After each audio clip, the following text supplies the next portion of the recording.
যেখানে ১৩ বছর বয়সে কিশোরেরা সোশ্যাল মিডিয়া, টিকটক কিংবা গেমিংয়ে আসক্ত হয়ে পড়ে, সেখানে মাত্র ১৩ বছর বয়সেই কোটিপতি হয়ে পুরো বিশ্বকে চমকে দিয়েছেন ভারতীয় এক যুবক। ১৩ বছর বয়সেই উদ্যোক্তা হয়ে বছরে ১০০ কোটি টাকারও বেশি রেভিনিউ অর্জন করেছেন। শুধু তাই নয়, হাজার হাজার মানুষের কর্মসংস্থানেরও ব্যবস্থা করেছেন এই কিশোর বালক।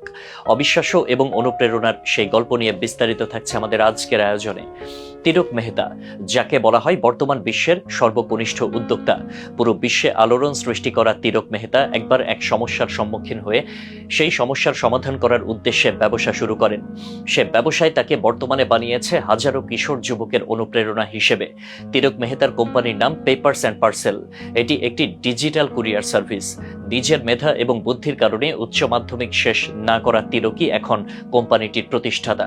কিন্তু কিভাবে ছোট্ট এই কিশোরের মাথায় আসলো এমন বড় একটি স্টার্টআপ বিজনেসের আইডিয়া? কিভাবে শুরুটা করেছিলেন তিনি? এর পেছনে রয়েছে বিশেষ এক গল্প।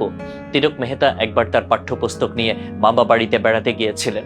সেখান থেকে বাড়ি ফেরার পর তিনি দেখলেন ভুল করে তিনি সব বই পুস্তক মামা বাড়িতে ফেলে এসেছেন।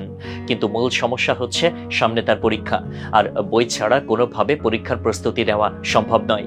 তিনি তার বাবাকে বইগুলো নিয়ে আসতে বললে মুম্বাই শহরের জ্যামকে উপেক্ষা করে এই অল্প সময়ের মধ্যে বই নিয়ে আসা সম্ভব নয় বলে সাব জানিয়ে দেন তার বাবা। বাবার কাছে পজিটিভ কোনো রেসপন্স না পেয়ে তিনি ছুটে গেলেন কুরিয়ার সার্ভিসের কোনো কোম্পানিতে। কোনো কোম্পানি অল্প সময়ের মধ্যে বই এনে দিতে রাজি হয়নি, আবার কোনো কোম্পানি রাজি হলেও ২৫০ টাকা ফি দাবি করে বসে।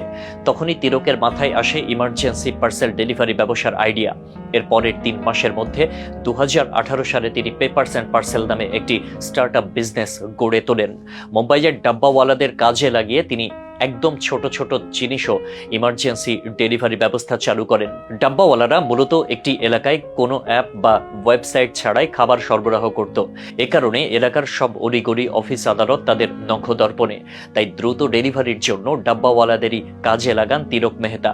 বর্তমানে তার কোম্পানিতে প্রায় ৩ শতাধিক ডাব্বাওয়ালা, ২ শতাধিক কর্মচারী কাজ করে।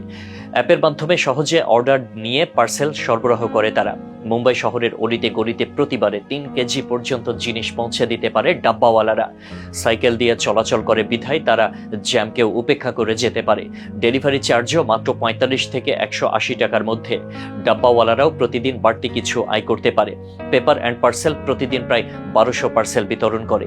কিশোর বালক তিলক মেহতা তার এই অভাবনীয় উদ্যোগের জন্য ২০১৮ সালে young entrepreneur title at the Indian maritime award অর্জন করেন। ২০২০ সালে পান গ্লোবাল চাইল্ড প্রডিজি অ্যাওয়ার্ড। ২০২০ সালের মধ্যে তিনি ১০০ কোটি টাকার মাইল ফলক ছুঁয়েছেন, হারিয়েছেন বিশ্বের অন্যতম ধনী ব্যবসায়ীদেরকে। মাসে তার আয় ২ কোটি টাকারও বেশি।